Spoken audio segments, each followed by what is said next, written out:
ในปี 2025 นี้อยู่สปป.ลาวมีหลายเหตุการณ์สำคัญที่พ้นเด่นเกิดขึ้นทั้งในขงเขตการเมืองเศรษฐกิจวัฒนธรรมสังคมในนั้นเขตวัฒนธรรมสังคมก็มีหลายเหตุการณ์ที่พ้นเด่น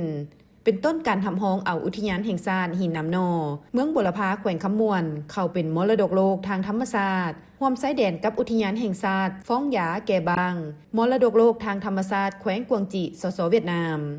พิธีเปิดนำไซสวนสาธารณะมิตรภาพลาวเวียดนามบั้นการสำรวจพลเมืองและที่อยู่อาศัยทั่วประเทศครั้งที่ 5 ปี 2025เปิดนำไซอนุสรณ์สถานและหอมูลเสื้อทานพลเอกศรีสวัสดิ์แก้วบุญพันธ์มหกรรมกีฬาแห่งชาติครั้งที่ 12 หรือนครหลวงวิจารณ์เกมที่นครหลวงวิจารณ์เป็นเจ้าภาพและมหกรรมกีฬาคนพิการแห่งชาติครั้งที่ 4 ซึ่งมีรายละเอียดดังนี้เหตุการณ์ที่ 1 องค์การยูเนสโกได้ทำห้องเอาอุทยานแห่งชาติหินน้ำนอเมืองบุรพาแขวงคำมวน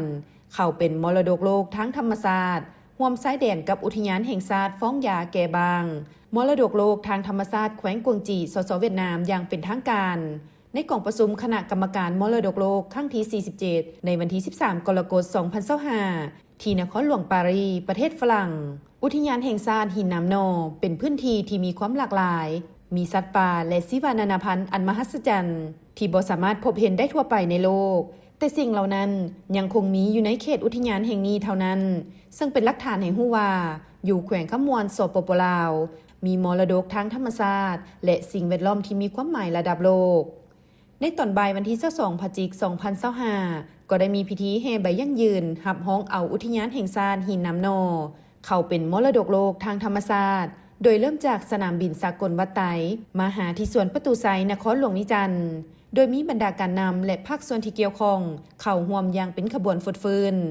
การขึ้นทะเบียนเป็นมรดกโลกครั้งนี้เกิดจากการทำห้องเอาคุณค่าที่โดดเด่นระดับจักรวาลของหินน้ำนอได้แก่ภูมิสันฐานเป็นภูหินปูนที่เก่าแก่และโดดเด่นที่สุดในอาซีตะวันออกเฉียงใต้ถ้ำมหัศจรรย์ถ้ำน้ำลอดเซบังไฟเป็นแหล่งที่อยู่อาศัยอันสำคัญของสัตว์ที่หายากและอยู่ในบัญชีใกล้จะสูญพันธุ์สิ้นนกกกคอคำขยุหรือหนูหินและธนีแก้มขาวทินไตเหตุการณ์ที่ 2 พิธีเปิดนำไซสวนสาธารณะมิตรภาพลาวเวียดนามได้จัดขึ้นในวันที่ 2 ธันวาคม 2025 ที่บ้านดันซางเมืองไซธานีนครหลวงวิจันทร์เป็นเกียรติเข้าร่วมโดยสหายทองลุ้นศรีสุริตเลขาธิการใหญ่คณะบริหารงานศูนย์กลางภาคประธานประเทศแห่งสปป.ลาวสหายโตเลิมเลขาธิการใหญ่คณะบริหารงานศูนย์กลางพรรคคอมมิวนิสต์เวียดนามโครงการสวนสาธารณะมิตรภาพลาวเวียดนามเป็นโครงการร่วมมือระหว่าง2รัฐบาลลาวเวียดนาม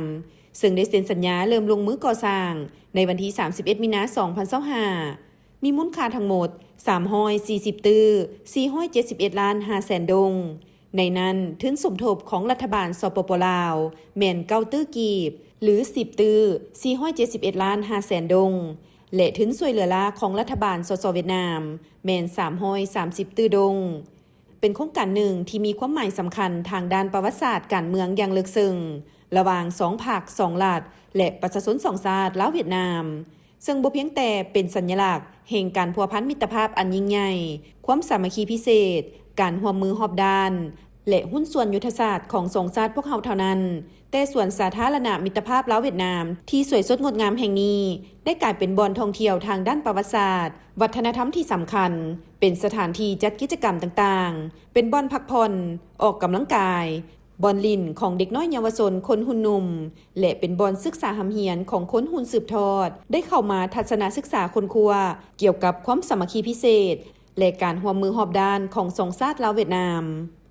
เหตุการณ์ที่ 3 พิธีโฮมชุมนุมประกาศบั้นการสำรวจพลเมืองและที่อยู่อาศัยทั่วประเทศครั้งที่ 5 ปี 2025 ได้จัดขึ้นในวันที่ 28 กุมภาพันธ์ 2025 อยู่นครหลวงวิจันทร์ซึ่งการสำรวจพลเมืองและที่อยู่อาศัยแม่นการสำรวจหนึ่งที่มีความสำคัญและจำเป็นต้องได้ปฏิบัติสำหรับบรรดาประเทศที่อยู่ในภาคพื้นและสากลในทุกๆ 10 ปีภายใต้ข้อแนะนำของหน่วยงานสถิติและองค์การสหประชาชาติสปป.ลาวได้ดำเนินการสำรวจพลเมืองและที่อยู่อาศัยทั่วประเทศในทุกๆ 10 ปีโดยปฏิบัติตามกฎหมายว่าด้วยสถิติซึ่งจะเก็บกำข้อมูลที่สำคัญเกี่ยวกับเศรษฐกิจและสังคมประกอบมีข้อมูลประชากรที่แบ่งตามเพศอายุชนเผ่าพื้นที่ภูมิสันฐานการศึกษาแรงงาน ความพิการ การยกย้ายถิ่นฐาน การเกิดและการตาย การขึ้นทะเบียนพลเมือง พร้อมทั้งข้อมูลเกี่ยวกับที่อยู่อาศัยและพื้นฐานโครงล่าง บรรดาข้อมูลเหล่านี้จะเป็นบ่อนอิงให้รัฐบาลสามารถติดตามและประเมินความคืบหน้าของการจัดตั้งปฏิบัติแผนพัฒนาเศรษฐกิจสังคมแห่งชาติ นอกจากนี้ข้อมูลดังกล่าวจะช่วยให้รัฐบาลประเมินผลของการจัดตั้งปฏิบัติเป้าหมายการพัฒนาแบบยืนยงขององค์การสหประชาชาติซึ่งถูกสร้างขึ้นเน้นใส่เพื่อหาประกันว่าจะบ่มีไผถูกปะปล่อยไว้ทางหลังเหตุการณ์ที่ 4 พิธีเปิดนำไซอนุสรณ์สถานและหอมุนเสื้อฐานพลเอกศรีสวัสดิ์แก้วบุญพันธ์จัดขึ้นในตอนเช้าของวันที่ 19 ธันวาคม 2025 ที่สวนมิตรภาพหัวพันแท่งหัวเมืองสำเหนือแขวงหัวพัน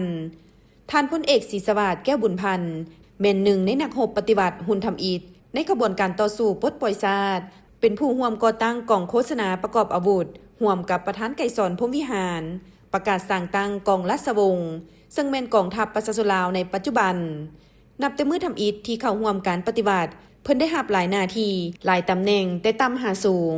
จากนักรบโฆษณาในกำลังประกอบอาวุธจนก้าวขึ้นเป็นนายทหารสั้นพลเอกจากหัวหน้ากองราชวงศ์ก้าวขึ้นเป็นหัวหน้าเสนาธิการสูงสุดของกองทัพเป็นผู้วางแผนสู่รบและบรรษาสู่รบหลายบั้นรบบั้นตีที่สำคัญและเด่นกว่าหมู่แม่นบั้นรบปลดปล่อยซ้ำเหนือปลดปล่อยเสียงขวางปลดปล่อยหลวงน้ำทาปลดปล่อยห้วยทรายการวาง3 บาทข้อยุทธศาสตร์และบั้นรบอื่นๆนำไปถึงการปลดปล่อยทั่วประเทศสามารถสถาปนาสาธารณรัฐประชาธิปไตยประชาชนลาวขึ้นในวันที่ 2 ธันวาคม ปี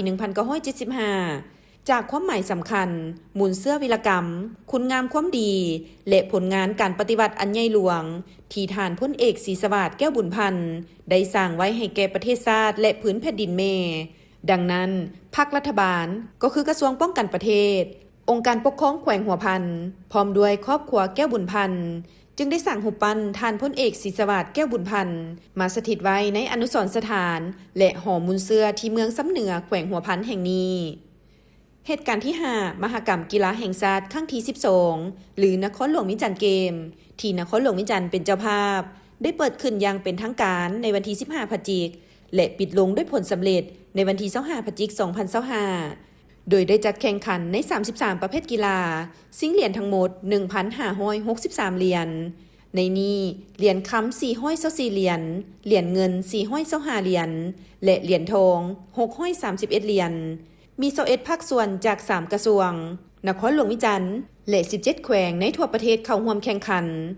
ผ่านการแข่งขันกีฬาแต่ละประเภทอันดับที่1ได้แก่นครหลวงวิจารณ์ได้109เหรียญคำ91เหรียญเงินและ119เหรียญทองรวมทั้งหมด319เหรียญอันดับที่2ได้แก่กระทรวงป้องกันประเทศได้68เหรียญคำ43เหรียญเงินและ57เหรียญทองรวมทั้งหมด168เหรียญอันดับที่3ได้แก่แขวงขมวนได้56เหรียญคำ41เหรียญเงินและ77เหรียญทองรวมทั้งหมด174เหรียญมหกรรมกีฬาแห่งชาติครั้งนี้ได้สร้างความสามัคคีมิตรภาพความเบิกบานมวลซืนให้แก่ประชาชนบรรดาเผ่าทั้งเป็นการปลุกระดมจิตใจของปวงชนลาวก็คือชาวนครหลวงวิจารณ์ในการสร้างขบวนการรอบด้านเพื่อคำนับหับตอนวันชาติที่ 2 ธันวาคมรอบ50 ปีวันเกิดประธานไกรสอนพรหมวิหารครบรอบ105 ปีทั้งเป็นขีดหมายแห่งมหาสามัคคีของปวงชนลาวซึ่งมันแสดงออกของบรรดาแขวงและกระทรวงที่ได้ส่งคณะนำครูฝึกและนักกีฬาเข้าร่วมทั้งหมด 9,400 กว่าคนก็คือการเข้าร่วมสมร่วมเสียร่วมพิธีเปิดและร่วมพิธีปิดมีมวลชนเข้าร่วมอย่างหลวงหลายส่วนมหกรรมกีฬาคนพิการแห่งชาติครั้งที่ 4 ได้จัดขึ้นในระหว่างวันที่ 14-19 ธันวาคม 2025เป็นการแข่งขันกีฬาหลายประเภทตามระเบียบกำหนดและจัดขึ้นในทุกๆ3ปีภายหลังสิ้นสุดการจัดงานมหกรรมกีฬาแห่งชาติแต่ละครั้งเพื่อเป็นการส่งเสริมสิทธิความเท่าเทียมของคนพิการและคนบ่พิการในการประกอบส่วนเข้าร่วมขบวนการเคลื่อนไหวกีฬากายกรรมเพื่อสุขภาพและมิตรภาพของมวลมนุษย์พวกเฮาแน่ใจเห็นให้สุขภาพของทุกคนแข็งแรงได้ความทรงจำที่ดีได้ไมตรีจิตมิตรภาพแบบสหายไอ้น้องเพื่อนความชาติเดียวกันสำคัญแม่นเฮ็ดให้คนอยู่ในสังคมหับฮู้บทบาทความสามารถของคนพิการอยู่ในเวทีสากลก็คืออยู่ในขบวนการกีฬากายกรรมทั้งภายในและต่างประเทศ เป็นผลงานการประกอบส่วนที่สำคัญเข้าในการสร้างสรรค์พัฒนาประเทศชาติและกีฬามหกรรมกีฬาคนพิการแห่งชาติครั้งที่ 4 นี้รวมทั้งหมดมี 9 ประเภทกีฬาคือ กีฬายกน้ำหนักแล่นลานลอยน้ำบานบ่วงล้อเรือนโกนบานบอสเซียบันเตะคนพิการตา5 คนดอกปีไก่และฟันดาบมีการแข่งขันทั้งหมด172รายการซิงเหรียญคำเหรียญเงินเหรียญทองอย่างละ172เหรียญงานดังกล่าวจัดขึ้นครั้งที่ 1 ปี 2012 ที่แขวงหลวงพระบางครั้งที่ 2 ปี 2015 จัดขึ้นที่แขวงอุดมไซครั้งที่ 3 ปี 2023 จัดขึ้นที่แขวงเส้นขวางและครั้งที่ 4 ครั้งนี้จัดขึ้นที่นครหลวงวิจันทร์